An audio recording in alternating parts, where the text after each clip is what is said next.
Saya punya kitab fikih namanya Fardul Masail. Pengandaian ada masalah. Jadi masalah itu belum terjadi tapi diandaikan. Misalnya kayak di Texas. Bumi itu bulat bola. Texas itu kalau dibor itu pas Ka'bah. Lalu kiblatnya di mana? Bumi ini kan hanya rubuk-rubuk seperempat, yang ada arah itu seperempat. Tapi kalau Ka'bah itu sama Texas, satu Texas dengan Ka'bah itu lalu kiblatnya mana? Mau sudah bebas arah. Maka ilmu mengatakan maro'ahu muslimuna hasanan fawa indawa hasanun.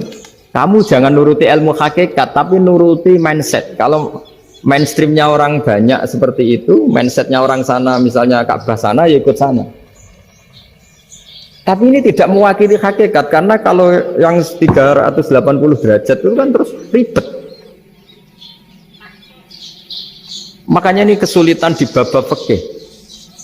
Ya saya ulang lagi, kesulitan di bab-bab fikih. Makanya fikih itu selalu bicara, misalnya gini, ada orang sholat. Saya ulang lagi.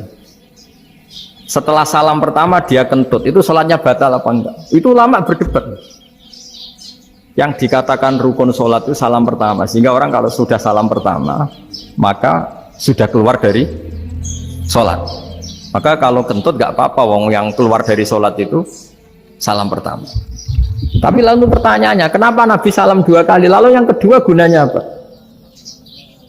Ribet kan, partai ini kalah pasti kalau ditanya gitu. Tapi kalau ditanya dibalik, sholat itu satu ibadah yang dimulai dengan takbir, yang diakhiri dengan salam. Berarti salam pertama itu pengakhir apa nunggu salam kedua? Pertama, di semua ulama bilang salam pertama. Kalau salam pertama sudah pengakhir, berarti pembatalan setelah itu nggak punya efek, nggak punya akibat. Itu kan ribet. Debat fikih itu memang ribet. Fikih itu memang senam otak karena pertanyaannya mirip-mirip seperti itu.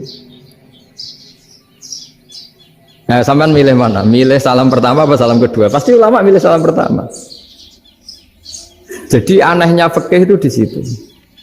Misalnya orang mati, takbir itu berapa kali? 4 kali. Andai kan takbir 5 kali itu batal apa enggak? Satu ulama mengatakan 5 kali itu batal.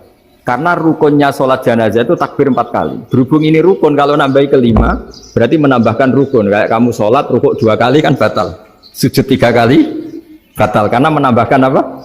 Rukun. Berarti kalau takbir 5 kali, batal. Tapi pertanyaannya, takbir itu adalah wiridan biasa, sehingga kalau ditambahkan nggak punya akibat, batal. Jadi perdebatan ulama itu kadang ya lucu. Kayak kemarin Pak Haris pas pertama bertamu ke sini mau ngundang saya, tak ceritain. Dulu sholat jenazah itu pasti mayat di depan. Karena lazimnya sholat jenazah itu mayat di depan. Tapi mulai dulu ulama sudah berpendapat, andai kan jenazahnya di belakang pun tetap sah. Fa'innal janazah laisat bi imamin, karena jenazah itu tidak imam. Kenapa harus di depan? Oh, tidak imam kok harus di depan. Itu mulai dulu. Sehingga ketika Arab Saudi pernah mengalami tragedi, ada orang yang dibungkus kayak mayit, ternyata senjata. Setelah di dekat Ka'bah dipakai. Dulu tragedi tahun berapa itu? Pokoknya pernah ada tragedi itu. Semenjak itu Arab Saudi kalau ada orang mati tetap di kamar mayit, terus ada sholat jenazah. Padahal mayitnya di belakang yang jamaah. Jadi meskipun kita tidak akan bikin ajaran baru jenazah di belakang, ya tidak keren, kasihan kan, tetap biasanya di depan ya di depan. Tapi meskipun jenazah ini di depan, kita tetap berpendapat andai kan di belakang tetap sah, tapi nggak usah dipraktekkan. Nah, pentingnya ilmu ini begini, saya misalnya di Rembang, boleh nggak nyolati ghaib jenazah yang di Surabaya? Boleh kan, padahal yang kita sholati di belakang. Jadi ilmu itu penting, cocok tidak cocok, nama ilmu itu penting. Terus ada gini lagi pertanyaan di fikih. Memang saya sengaja akan ngaji fikih. Kalau ngaji intelektualitas orang Muhammadiyah juara. Tapi ini ngaji fikih. Ada orang sarongnya itu pas sampai lutut. Kalau berdiri lututnya tertutup. Tapi nanti kalau ruko agak jengking lututnya terbuka. Itu batalnya nunggu ruko apa mulai takbir sudah batal? Padahal pasti nanti batal kalau rukuk ini. Itu ada ulama yang mengatakan, ya batalnya nunggu rukuk. Bagaimanapun terjadinya pembatalan waktu rukuk. Ada ulama mengatakan yang enggak mulai awal sudah tidak sah itu, karena pasti ngalami batal. Nah, pertanyaan-pertanyaan seperti itu penting karena lalu Allah menilai apa? Ya nilai niatnya. Misalnya gini, kalau contoh itu mungkin Anda tidak tertarik, tapi contoh begini. Kita mau operasi jam 10 siang. Kita tahu kalau nanti 10 siang akan divonis medis harus makan karena mau berobat. Malamnya itu kalau kamu orang soleh, bayangkan kamu orang soleh. Kalau tidak orang soleh kan tidak punya komitmen. Kamu milih niat puasa, apa enggak jam 10 mesti moka menisan raposo. Kamu orang soleh. Kalau kamu orang soleh pasti milih puasa karena ini Ramadan, meskipun nanti jam 10 pasti disuruh batal sama dokter. Setidaknya kita berpikir gini, nak mati jam itu paling enggak ditulis saya sebagai orang yang puas. Jadi perasaannya orang soleh itu beda. Kalau orang kok sampean barang menisan raposo kok ya mesti sampean tidak pernah berpikir bahwa puasa mulai fajar sampai jam 10 itu luar biasa. Bisa saja kita mati jam 7, bisa saja mati jam 6. Kan ditulis Allah sebagai orang yang berkomitmen terhadap puasa. Terus ada kemungkinan kecil, udahlah jam 10 itu dokternya sakit atau nggak jadi ke sana. Berarti kamu kan nggak jadi buka. Kan ya mungkin juga. Sama yang tadi. Delala sebelum ruko ono wong sing nyarongi sampean. Sehingga sholatnya normal. Kamu tidak menemukan pakaian yang pas, jebule pas setelah ruko, mau ruko, ono wong wah sholatnya kira bener disarongi. Itu agama. Jadi agama itu dimulai dari mana coba? Dimulai dari niat, dari komitmen. Nah, sekarang kelirunya kenapa ada garis keras? Agama itu dimulai dari keinginan ideal. Yaitu yang mulai itu ada orang-orang garis keras. Agama ini enggak, agama ini dimulai dari niat. Sampai ada kaidah agama la yudroku kulluh la yudroku kulluh. Kalau tidak bisa ideal jangan ditinggalkan sama sekali. Tapi orang enggak, sekarang bayangkan Islam itu ideal. Pemimpinnya ya soleh, masyarakatnya soleh, enggak ada maksiat, enggak ada apa. Nan apa ilmu? Kalau secara ilmu mulai dulu ya ada orang dolim, ada orang soleh. Nabi kurang baiknya. Di angkatan itu ya ada orang munafik. Sehingga ulama itu sudah berpendapat ideal itu piye? Zaman Nabi saja ada orang apa? Munafik. Itu ilmu. Kalau nuruti kelangenan, inginnya dunia ya steril, nggak ada maksiat, nggak ada. Dan agama itu diciptakan Allah itu memang unik. Calon Nabi misalnya, Nabi Musa itu sing rumat Fir'aun. Ketika Nabi Muhammad lahir, sing ribet manitia ini Abu Lahab. Orang dosen UMM. Coba. Karena Allah ingin memaklumatkan ke kita bahwa agama ini akan hidup di kondisi apapun. Asia, istrinya Fir'aun itu termasuk mukminah yang dipuji Quran. Padahal dia bukan istrinya pengurus NU atau pengurus Muhammadiyah, istrinya Fir'aun.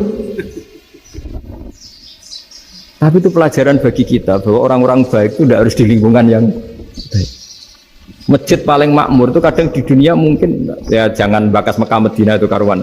Mungkin di antara masjid yang makmur justru yang di Kanada, di Amerika mungkin. Karena merasa minoritas itu perpustakaannya ada, kajiannya ada. Tapi banyak masjid di daerah pesantren yang malah sepi. Karena kiainya tahu jamaah di masjid itu wajib. Lalu itu ada daerah pesantren, saya ulang lagi ada daerah pesantren. Didikon pengajian, monggo nekani pengajian, maca selawat ning omah ganjaran padha wae. Ribet kan? Mau dibantah itu benar, mau dibiarin merusak tatanan. Jadi saya mohon sekali ya, jadi ilmu itu diperbandingkan supaya perbedaan-perbedaan itu biasa. Dulu Imam Malik itu punya murid namanya Imam Syafi'i. Itu dalam banyak hal itu perbedaannya tajam sekali. Ya saya ulang lagi, dalam banyak hal itu perbedaannya tajam sekali. Misalnya begini, ini terakhir percontohan saya fikih, nanti dikaji sendiri. Ada seorang A'rabi, Ja'a A'rabiyun, ini di hadis sahih diulang-ulang di semua Al-Kutubus Sittah ada peristiwa ini. Ja'a A'rabiyun ila Rasulillah sallallahu alaihi wasallam faqala ya Rasulullah ahlaktu. Qala wa ma ahlakaka qala wa qatu imraati fi nahari Ramadan. Ya Rasulullah, saya ini orang yang rusak. Kenapa? Saya ini hubungan intim sama istri saya ketika masih siang Ramadan. Singkat cerita orang ini dihukum berat sama Nabi. Hukumannya adalah karena dia membatalkan puasa ketika dengan hubungan intim. Sama Nabi dihukum, kamu harus merdekakan budak. Wah, tidak mampu ya Rasulullah, saya tidak punya budak. Jadi ini bukti bahwa agama ini sangat sosial sehingga sebagian kafaroh harus memerdekakan budak. Kamu kalau gitu puasa 2 bulan. Yang baru puasa 2 hari aja kecelakaan malah disuruh puasa 2 bulan. Ya sudah kamu ngasih makan 60 orang miskin. Saya ini orang paling miskin. Kok ini jadi sudah miskin agak hiper lah orangnya. Poso-poso kok gitu. Itu kata ulama, kalau orang Jawa nggak mungkin makanannya tempe mendoan, nggak mungkin itu. Di Jawa itu nggak mungkin lah ada orang batal puasa karena hubungan intim. Ke istrinya nggak cantik, cerewet, sang lanang mangane mendoan, itu tidak mungkin, kecelakaan itu tidak mungkin. Tidak mungkin itu. Tapi kalau Arab mungkin karena makanannya daging. Singkat cerita, terus pertanyaannya gini, kalau batal biasa itu kan bayarnya puasa 1 hari. Kalau batal pakai hubungan intim, pakai jima kalau dalam bahasa fikih, itu kafarohnya berat, yaitu merdekakan budak atau puasa 2 bulan berturut-turut. Pertanyaannya gini, jima istri itu boleh loh tidak zina. Seorang jima istri itu boleh loh tidak zina. Itu kan hukumannya berat. Nah terus Imam Malik berpikir kalau gitu tidak harus jima dong. Poso-poso, ora ono uzur, ora ono apa terus nyate. Esuk mangan bakso tanpa ada alasan syar'i. Hukumnya harus sama dong, karena jima hukumnya boleh, berarti semua iftar, semua pembatalan puasa yang tidak ada uzur syara' maka hukumnya sama, yaitu sanksinya sama. Masuk akal enggak? Masuk akal dalam mazhab Imam Malik. Dalam mazhab Syafi'i enggak. Mulai dulu jima itu beda. Kayak mertamu nih gone wong, mangan itu oleh, tapi nak nggo bojomu mbok jima niku wis nemen ngawure lah. Tetep beda dari Imam Syafi'i itu, pokoknya beda, jima sama makan itu beda.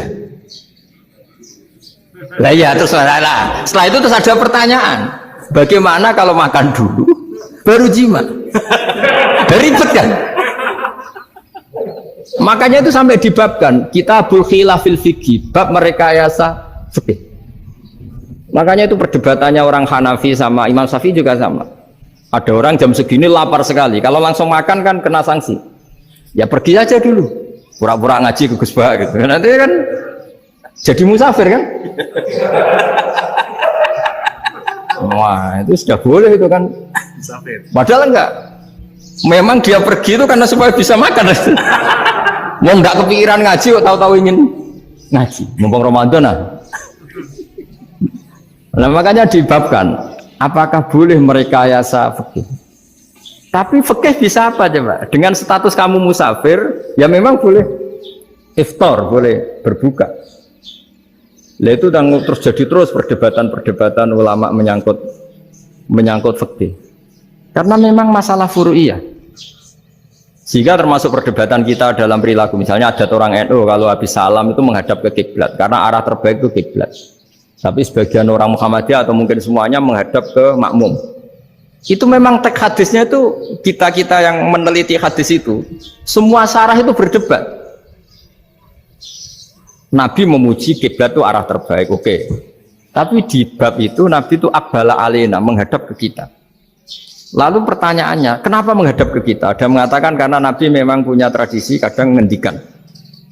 Ya tentu dulu istilahnya tidak kultum, nggak ada istilah itu dulu, 7 menit itu nggak ada. Tapi ada ulama yang analisis begini, termasuk kitab Fathul Bari. Nabi itu tokoh sentral, taruh lagi Nabi itu tokoh sentral. Ini kata kitab Fathul Bari, bukan kata saya. Nah orang-orang yang imamu kaumi, orang-orang yang jadi imam di daerah masing-masing, tetap kalau sholat itu ikut Nabi. Ikut Nabi setelah salam langsung pulang. Jadi sebetulnya salam langsung pulang itu ada sejarahnya karena dia mau jadi imam di daerahnya.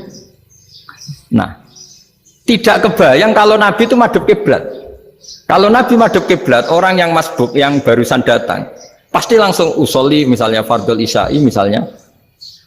Terus makmum Nabi, padahal Nabi sholatnya sudah selesai.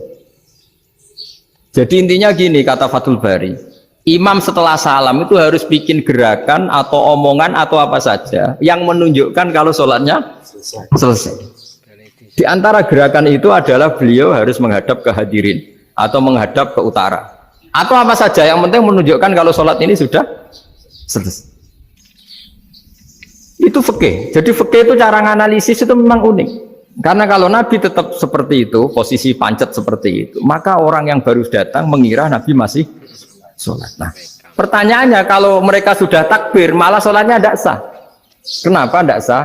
Menggantungkan sholat atau mengikatkan sholatnya dengan orang yang sudah tidak sholat.